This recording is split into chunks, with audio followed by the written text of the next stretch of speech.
Hey there everybody, Eric from Outer Limitless coming at you today with another video. Now in a prior video, we took a look at this 6x9 FTIM Maximizer by the company Vanquest. In that video, I went through building this into a comprehensive kit. It covered everything from my basic needs for backpacking and camping applications. It had everything from my med kit to some fire making supplies, different things that I would need while I was on the trail. But in today's video, we're going to take a look at this 7x10 Fat Pack. This is the Gen-2, a beautifully made pouch, has this nice bright red color. In this particular video, I had the opportunity to go on a backpacking trip, and in that regard, I needed just a little bit of extra storage to carry some of my stuff on the outside of my pack. So this Fat Pack was the absolutely perfect addition to my kit, where I was able to take this, connect it on the outside of my bag, where I could easily get to some of the things that I needed real quick without too much hassle while I was out on the trails. Now these packs are great. They are very capable of making an excellent comprehensive kit, and that was what I was able to do, not just for the backpacking application, but for really any particular needs. Now for me, having something for the backpacking and camping application is definitely advantageous, and that's what I have here today. So if you're interested in seeing how I use this 7x10 Fat Pack to my advantage while on my backpacking and camping adventures, do me a favor. Stay tuned!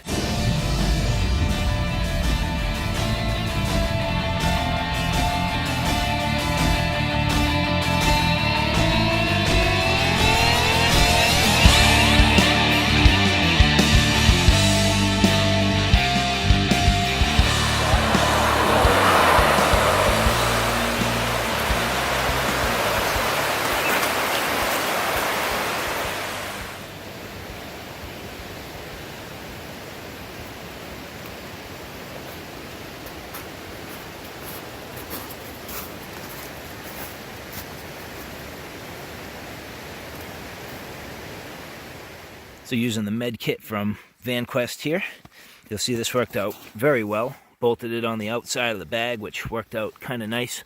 I used one of these little grim locks here to keep it in place, and also attached it using the actual bag's compression straps. So here you'll see one coming through here. Now this knife is actually MOLLE clipped onto the pack, so at that point the fact that it's kind of grabbing on helps to keep everything in place, and then you'll see it goes through here. So I also have another one rooted up through the top here, so it's nice and secure. And I also was able to attach my tarp, so because the Granite Gear Blaze 60 did not have good attachment points on this particular part of the pack, I was able to utilize the straps of this Vanquest pack to make it work. So here you'll see my Vanquest med kit organizer that I'm using for a multitude of different things. This does have my med kit inside, but also has a lot more of some of the essentials that I've needed on the trail. So the first thing is, you saw that I had it bolted on the back of my pack. I basically threaded one of the compression straps from the actual bag through here. I use these loops to get the proper orientation so I could thread the compression strap through here and hold it to the bag. And as I mentioned, I also used a grim lock to hold this to the top of the pack. So at this point you'll see there's a bunch of stuff on the outside here. So here I have my Hydra Knives buzzard, which has worked excellent for the outside of this. It's a perfect fit here. Nice easy utility blade, nice and easy to get to on the outside of my pack. And the way I use the MOLLE clip on here, I can easily transfer it to my belt if I need to. And it also helped to hold the compression strap in place. A couple of morale patches. So here a Striker eyewear patch, which is really cool. So they did this sort of American flag style Punisher, which I greatly enjoy Punisher. My Outer Limitless patch, and also my blood type. Then at the top you'll see I have this marked as a med kit. Just has a little red tab on the top. Now these are the straps that I use to hold my tarp to the bag. Because the bag itself did not have straps in the proper location, I had to use the Vanquest pouch to do the work. So here you'll see I use these straps here, kind of looped them on the bottom of this, and that made it perfect to attach my tarp on the outside of my pack. But as I get into this here, trying to work one-handed, I'll basically unzip this, and then you'll see this nice large Velcro on the top, so very easy to get in here.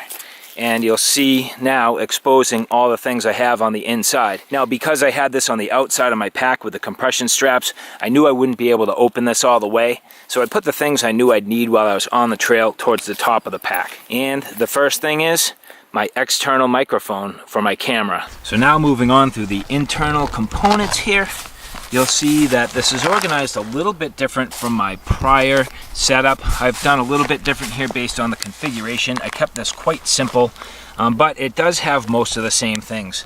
So in this exterior webbing here, real quick, I just have the cable to charge my phone. So I have a battery bank in here, so that's the cable to it.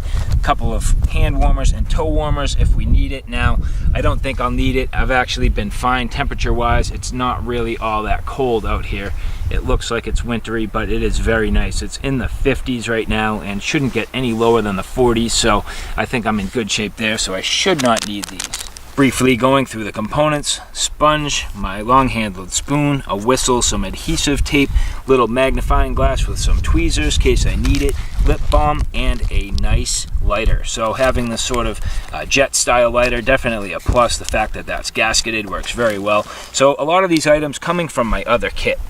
And in this pouch here, this worked out very well. I was able to take my little tubes idea, kind of get this all in there, so that has worked out very nicely. And I also have my coffee. So it is time for coffee. We're boiling up some water.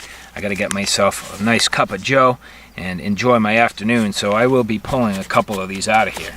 Continuing on through this pack, you'll see on this inside here, that's my battery bank, some dental floss, and then down beneath, and I'm not going to pull them out, I have 2 camera batteries for my camera. So nice and easy, close to the top, things I can get to quite easy. If I had to, I could slide my phone in here and charge it, which would work very well. So there is a little bit of extra space in here. I could tuck my phone in there. So this works out kind of nice where the battery bank's just easy to get to, dental floss easy to get to, all things I could grab out of the top of this if I had to. Now in the back section, you'll see my map. This is that moldable splint. So as I've mentioned in the past, if I'm going to have an injury, chances are it's twisting an ankle or something like that, some sort of a sprain. So having the ability to make a splint is definitely a plus. So that in combination with this tape should definitely help. And I think I'd be in at least better shape to get out of here with something like this with me. But moving forward here, you'll see those little sleeves. Now, if you haven't seen these in the past, take a look at my prior video to get an understanding of what's inside these sleeves. But basically, these are just all of my different bandages. So bandages of different styles fitting nicely inside these little waterproof cases. Down inside the right-hand side here, you'll see my tubes toothbrush. Definitely cool. I'm looking forward to using this time around. So that's kind of nice. Fits in there about perfectly. In this side, I just have some bug spray. Now, I always wrap up my bug spray in a sacrificial bag. This stuff can really do havoc to different gear, and of course, I don't want anything like bug spray on anything I'll be eating with, like, for example, my spoon right there. So keeping this nice and sealed is definitely a must. And a nice little piece of fat wood. We're going to have ourselves a busy time trying to get a spark on some of this stuff, so I'm thinking this fat wood's definitely going to come into play. The one last thing on the outside here, my little skull buddy from Baypacks. You can see it's already starting to patina. It is quite nice. I love this little thing. It's actually really cool having it up here for the first time, and now it's getting some trail miles, so definitely really cool little mojo. I've enjoyed this quite a bit. So there you have it, a quick look at my Vanquest medical organizer. Definitely worked very well for this particular case. I enjoy this layout. It's been quite good. I'm glad it really worked on the outside of my pack. It was absolutely perfect. It actually gave me a little bit more versatility in my kit, which is great, and has the things that I need easily. So now I can just kind of get at it. But as I mentioned, it's time for coffee, and I'm going to go enjoy myself an afternoon. So alright guys, there you have it, a quick look at the 7x10 Fat Pack. This to me was an excellent option for that trip. You can see how it nicely bolted onto the outside of my bag, gave me quick and easy access to the things I needed while I was on the trail. Now, a couple of general thoughts. One of the things that I greatly like is the MOLLE on the front of this pack. Not all of Vanquest's Maximizer series has these particular MOLLE fields on the front. So this one, where it has that nice MOLLE field, worked to my advantage. You can see I used that knife with the MOLLE compatible stick on the front, easily fitting the knife right on the front of this pack, right where I needed it. The general layout of this is fairly good. However, the one thing I think it is lacking just a little bit is some organization on this particular section of the pouch. Vanquest does have a new product, which is the sticky panels. So I think this would be a great location to put a nice Velcro field. So you could take those sticky panels, get them mounted on here in the exact location that you need, and kind of custom tailor the organization of this pack. This does have a slightly different layout than the FTIM organizer, where this exterior panel is just laid out a little bit different. The interior laid out just a little bit different. It worked for me. I was able to make it work. I think the FTIM organizer has a little bit better overall capability to nicely hold the equipment or gear, but this did work perfectly fine. Now, the size of this overall was wonderful. I think it was just the perfect size for the outside of the pack. I think it worked extremely well, was very convenient, and is an excellent and durable piece of gear. So with that said, I'd like to say thank you very much to the people at Vanquest who have provided these products for review. I greatly enjoy Vanquest products in general. They are all very well made, excellent materials, excellent craftsmanship, good quality hardware. These are durable products that will last a very long time. So alright guys, thanks for stopping by. I hope you liked what you saw. I hope you found it a little bit informative. If you like what you saw, please like, share, and subscribe. And as always, thanks for stopping by. Take care now. I'll see you soon.